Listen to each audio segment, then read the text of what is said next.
Good evening, all. Tonight we are discussing the Stoics and the Epicureans and where they fit in the history of great ideas. So we're looking at the emergence of these two schools of Greek philosophy about 300 BC. One is Stoicism, which we get from Zeno of Citium. The other is Epicureanism, which we get from Epicurus himself. Now, as we get into this, Stoicism is called that because they did their teaching among the so-called Stoa Poikile, the painted colonnade in the Athenian Agora at the foot of the Acropolis. Now, there's a little bit of Plato that comes into them, a little bit of Aristotle, as well as some of the stuff from the Sophists and the Cynics, even though they're not exactly like them. Their ontology is physicalistic, but in kind of this interesting and really subtle way. So Plato had said, for something to exist, it has to be capable of acting or being acted upon. Now, the problem with this is logically what follows is that only physical objects meet that standard. And so this is kind of where they're coming from in this. They have this notion that they call the logos. You've probably heard that term in your literature class, ethos, pathos, and logos. Logos in this context is the designing fire that they thought the world sprung from. And so you've got these two active elements, fire and air, and two passive elements, earth and water. And we combine fire and air, we get pneuma or breath. This is how entities become individuated in what otherwise is kind of this uninterrupted chain of physicality. So where are we going with this? Well, pneuma is life-giving, but also mind-giving. So we talked about the psyche, the soul, the mind of the animal kingdom, and of course of human rational power. What we get out of this is what they called hegemonikon, which is very similar to our modern word hegemony. This is control or dominance by one person, one organization. Google may have a hegemony over information searching, if you discount Yahoo and DuckDuckGo and a few other minor, smaller search engines. Now, the Stoics also have this idea that we've got to include some non-physical things. So for instance, space and time are not physical entities, but any kind of valid conception of physical reality is going to take place somewhere, space, and some time, some when, some time, okay? So Stoicism retains at its core kind of this idea that all reality is ultimately governed by law. And the law that governs human reality is that hegemonikon of reason. Now, what if we expand this to our problem of conduct? If the goal of all of our actions is happiness or eudaimonia, well then any one of a number of things could potentially lead us to that. But if the source of genuine happiness has to be something that never fails in its effects. And the only thing that could be, according to the Stoics, is wisdom itself. So what has real being for the Stoics is a body of some kind. There's really no room for those Platonic true forms. But the body can manifest itself in a lot of different kind of ways. So how do we combine the world of bodies with ethics that seem to govern the actions of those bodies? Justice, moral precepts, ethical teaching, all of these things, they influence our conduct. So they've got to have some kind of reality. And Stoic teaching is called upon then to explain that objectivity. Morals aren't just our customary practices. They actually have real being and force in the world. Morals can make me do things I'd rather not do. They can keep me from doing things I'd really like to do. For them to have this kind of force, they have to be able to appeal to my rationality. And I have to be the kind of thing that can respond to that kind of influence. So the Stoic account relies on this idea that they called oikion, which means a natural appropriateness. It expresses itself in the nature of things. So nature as an expression of the logos is an ordered realm. We might say that it follows a teleological pattern. So it's got that telos, end, aim, plan, goal, design, outcome. And it decides what things are right for the entities that compose it, such as ourselves. So the nature of law or morals then ought to be rational, it ought to be proportionate, and ideally it ought to be unprejudiced. And it's also presented by way of language. We discuss things in terms of you should do this, you should not do that, and these are the reasons why. But this leads the Stoics to a really kind of interesting conclusion. The only creature that has language, according to them, and we might look into language of apes or whales or what have you, but go from a Stoic perspective here, The only creature that can deal with the sorts of abstractions central to the rule of law in an ethical life is a human creature. Because I can be told, or I can tell you, hey, don't steal things, don't lie to people, try not to kill them if you can avoid it. So mankind becomes distinguished from the rest of the lesser orders of animate nature, because it's really only in this linguistic community that we're able to participate in moral, civic, and political life. So the Stoics say there's something about the rational power of humanity that confers special powers generative of rights. In other words, by abstracting and by comprehending these things, that's the only way I have liberties at all. Liberty isn't anarchy, rather it's conforming my behavior to a set of rational principles. So in this way, the Stoics, rather than the French philosophes, who we'll get to in several weeks, or the authors of the Constitution, who we'll get to at the same time, really first formulates this idea of natural rights. They get this notion that a rule of law is a rational order accessible to rational beings that have been fashioned to be able to follow a rule of conduct. What we start to get then is that individual people are really the objects that the law is interested in. Because we as rational beings, looking at this cosmic sort of order of things, we become capable of legislating ourselves to secure not necessarily just what feels good, but what's right, what's fitting for creatures such as ourselves. Now then, if we're being rational, what we're not being, what most opposes our rationality, is emotion and passion. But we've got an edge up over the rest of animate nature. We're able to kind of control our animal influences, and ultimately, we can emerge as this rational being participating in the universal logos. Now, the right position to have then, said the Stoics, is that of apatheia. This has etymological ties to our modern word apathy. But whereas apathy means you just don't care about anything, apatheia means something kind of closer to resignation. And not like quitting a job resignation, but resignation to the cosmic order is determinative. Whatever's going to happen is going to happen, regardless of my attempts to influence it one way or another. And they go further that I'm just going to bring about my own suffering and unhappiness if I go against what's reasonable. For instance, if I want what's unattainable, what I can't get, or I want what's not in my best interest, well, that's irrational, and I shouldn't do that. The Stoics' worldview is kind of bound up in this quote from Epictetus. He would say, never say of anything that I've lost it, only that I've given it back. I mean, that's a pretty laid back point of view, depending on what it is we're talking about. So there's this rational plan, this order to things. Everything's happening with a cause. And me as an individual, my task is to figure out what is my proper place. First within the family, then within the civis, that is the civic community. So ultimately, this moral community is going to be this community of language using, reasoning, justifying beings that are qualified to live under the rule of law. On the question of good and evil, the Stoics, again, are kind of defending this rationalism. It doesn't want mystical explanations. It wants to avoid the supernatural. What we really mean by evil, if we're going to call things evil, is a departure from virtue and from the natural order of things. This argument is going to be taken up later by the Christians when they start theorizing about sin. Now we're going to switch gears a little bit and talk about this other competing school, the Epicureans. They're very different from the Stoics on a number of points. So they're absolutely naturalistic, and one of the things that's typically ascribed to them is this statement, eat, drink, and be merry, for tomorrow we may die. That's really not where they were coming from, though. In fact, socially and behaviorally, the Epicureans were very conservative. One of the biggest differences between them is that the Stoics want us to enter the political life and participate fully in the affairs of the polis. The Epicurean plan is, no, kind of remove yourself, maybe go out to your country estate and read deep things. The point of Epicureanism is to reduce the likelihood of pain and suffering. In fact, they kind of put pleasure in almost negative terms as the absence of pain. How are you feeling today? Well, I'm not hurting today. And it seems an odd way for us to express this, but that's really a pretty good analogy for where they were coming. Whereas the Stoics want friendship as central to the rational community, kind of in the patrimony of Aristotle, the Epicureans say, no, friends are used to achieve our central goals. Friendship is almost a form of self-defense for us. So the Epicurean would be the last one to say, eat, drink, and be merry, for tomorrow we may die. Because to think of that is already to be so fearful of tomorrow's possible death that it would bring about emotional distress, unhappiness.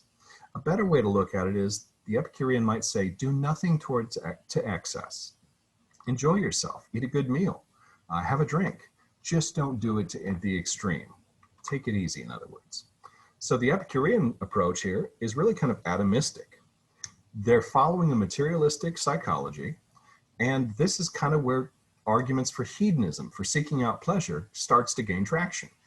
To be subjected to pain and death because of my material composition, that is being made up of atoms and so on, sets as now my ultimate goal, how do I put off death for as long as possible? So their personal code of ethics of the Stoics and Epicureans kind of resembled each other. The only real way to differentiate between the two is how involved are they in the public world. The Epicurean, probably a little more like me. They want to be, left alone in their library, kind of away from all the danger and excitement of the city. The Stoic wants to be in the city, in the Senate, arguing cases, making law, kind of those upright, frank figures that we see in the Roman busts. The Epicureans are complete materialists. Everything about life and the mind can be understood in basic material processes. Okay? There's something capable of organizing and ordering the physical world, and that something must have enough in common with us to understand the influences. There's even a fundamental conflict between the two philosophies when we think about their problem of conduct. Stoicism sort of accepts this rigid, rational governance of the entire cosmos, would seem to say that everything that we do and everything that happen according to some sort of cosmic reason. But that doesn't really work necessarily. That's an unacceptable conclusion morally, because then we have no blame for our actions. So the Stoics say there's a relaxation in that. There's room for the individual to align their rational purposes with that of cosmic reason itself. Now, rejecting the reality of this, the Epicurean says there's not really as much of a problem with free will and determinism. Yes, everything is ultimately atomic, but the matter in which these atoms have been put together combine to give us a sort of freedom, or chance assemblies, as the overall thing is kind of free enough. So what can we say about Aristotle and Plato in these Stoic and Epicurean schools? Well, they both have a strong influence on Stoic thought because they're both giving rationality kind of the starring role, the importance of reason over passion. Neither Aristotle nor Plato, though, translates directly into Stoicism or Epicureanism. We're just sort of seeing this influence at this point. Now, if we move on a little bit, we want to talk a little bit about the Stoic bridge to Christianity, because a lot of our philosophy of the early, middle, and late Middle Ages is going to be within a Christian context, so that's why we're looking at them. So we're talking now about Hellenized Jews. Hellenized, remember, means Greekified. So these Hellenized Jews of the first century, these would be guys like St. Paul, Philo of Alexandria, or Philo if you prefer. And what they're doing is trying to take Greek philosophy and the Old Testament and basically make them play nicely together. If they're going to be able to do that, they're going to have some steps and things to overcome. So one of the things that we have to understand is the difference that obtains between doctrine and dogma. So doctrine is all church teaching. It has the same root word as doctor, which is doxis, teaching. Dogma is a little more narrowly defined. So dogma exists within doctrine, and it's that part which is understood to be divinely revealed and believed as revealed. So this is the stuff that God said, do this, don't do this. Dogma we might also think of as those concepts that are non-falsifiable. That is, they can't be proved wrong, or they're just not up for question. Okay? So you've got these early Jewish Christians. They're starting to come together. They're forming Christianity, and they're appealing to both Jews and Gentiles, that is, non-Jews, but they're situated within this very philosophically competitive context, which also includes Roman Stoicism. So you've got a lot of ideas and beliefs kind of competing for which one's going to be in charge. So in the writings of St. Paul, we might find ideas that are drawn from Stoic teaching that don't really seem to fit with a lot of how we understand the basic truths of Christianity, or Judaism for that matter. So Stoicism is kind of the biggest challenger to the early fathers of the church against ideas of the physicality of God, the idea that God could be physical in some way. So the early church fathers, they're taking the teachings of the church that are contained in Christ, And they're trying to reconcile this with some of the greatest achievements of pagan thought, that is Greek philosophy. There's not an unbridgeable distance between the two, but we're going to have to come with some way to connect them. And so we're looking at Stoicism among the Hellenized Jewish Christians, incorporated into St. Paul, Philo, and others. And there's some points of compatibility, but there's also some problems that we've got to deal with. So first, what may be called the God of the Stoics was not a personal being. It's not a Jesus character that's concerned with human welfare, but this divine fire, that logos, okay? Logos is still rational in its essential nature, and it's immortal, but it's something a little bit different. So if we look, for instance, at the Gospel of John, the beginning of it, let me just read to you the opening statement. En arche en o logos, kai o logos en thro ston theon kai theos en o logos. In the beginning was the Word, and the Word was with God, and the Word was God. Okay, why are they using this word logos to stand in for God? There is a lot of stuff that they could have used instead. But the idea here is kind of one of those of, if you can't beat them, join them. Take their term and say, oh, we believe the same thing. We just understand it slightly differently from the way that you do. Sorry about that. The defining features then of this creative power of the universe are it's inexhaustible and ultimately it's rational, that the cosmos seems to be lawful on some level. So Stoic teaching is going to take this, that a rational being has some options in the way the world runs. In other words, a rational being seeing this lawfulness must then match that up without any skepticism or deliberation with the notion of some greater rational agency. Now, what are they going to call that? Generally, God. Okay. The God of the Stoics, though, is material. If we think of fire, I mean, that's the thing that we can see. There's got to be power to work in the universe. The events of the physical and natural world are dynamic. That is to say, they're not static. They're not staying still. So the Stoics' divine fire, this logos, is constantly changing things in the world. What happens when you put these notions together is that you get the possibility, finally, of a physically present and personally knowable God.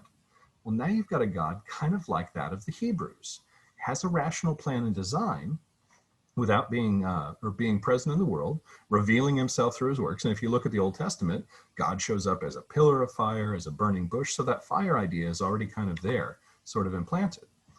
But the Jews, the Christians, and the Jewish Christians say that God is not material. So how are you going to get this to work and play nicely with Stoic philosophy? You've got a material incarnation of Jesus, a son of God. This kind of reconciles, a bit awkwardly, this Judeo-Christian notion of the immateriality of the divine. So in the Stoic account, the mode of causation that God is employing is nomological. The Greek word nomos means law-based, okay? That the affairs of the cosmos are controlled by immutable and eternal laws. That is, they don't change and they last forever. And that matches kind of up with the Hebrew idea of the Ten Commandments. Okay, but why did God bring about this in the way that he did? Stoicism kind of leaves that question unanswered, but the Jewish Christians really can't. They say it has to be in the fulfillment of some sort of divine plan. Having ordered the universe, the creator has to take some kind of an interest in it. So what we've got here isn't an Aristotelian rational plan. It's not the God of the Stoics. Now we've got this idea of a providential God. Providential means exactly what it sounds like. God provides, takes an interest in his creation, particularly the part that most reflects himself, being us. So this is the God we're going to see among ethical monotheists, such as Jews, Christians, and Muslims, okay? Now, this is a very different picture of God from the gods of Olympianism. Nothing like Zeus or Apollo is found here.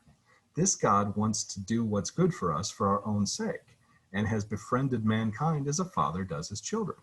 So if we get back to the Stoics' linguistic universal polis, all of us are in this together. Nobody has greater or less moral worth than anyone else.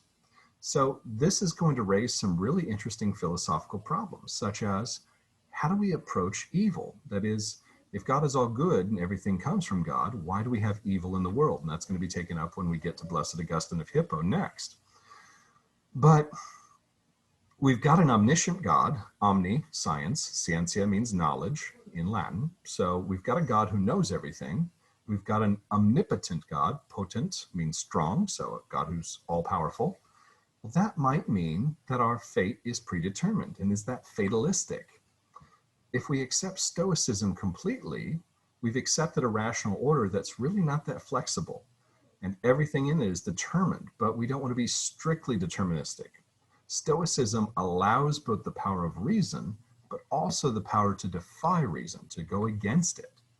So why doesn't this all-knowing, all-powerful, providential God of the Jews and Christians make us in such a way that we could not defy him? Well, the answer kind of gets back to that Stoic apatheia. This is a way we can reconcile ourselves, not to the nomological framework, the law-based stuff of a rationally ordered universe, but to the law of God, the will of God, what God wants us to do.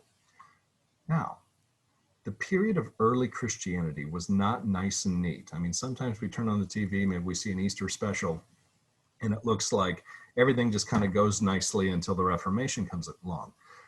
There were a lot of competing theories. You've got Greco theories, Roman theories, Hebrew theories, individual Christian theories, and you've got a whole lot of this stuff colliding all at the same time. Some of the early Christian fathers, such as guys like Origen and Tertullian, wanted to get rid of all of Greco-Roman philosophy. They said, look what it had done to their own worlds. We just need to be rid of this stuff. Their thought was, all we need is the teachings of Christ. Tertullian says, what has Athens to do with Jerusalem? Meaning that we're not going to get any spiritual teaching out of Greek philosophy. Justin Martyr, though, comes along and says that Socrates, for instance, had been a Christian before Christ. Seems to have been perfectly aware of how much early Orthodox Christianity is set on these Greek philosophical foundations here.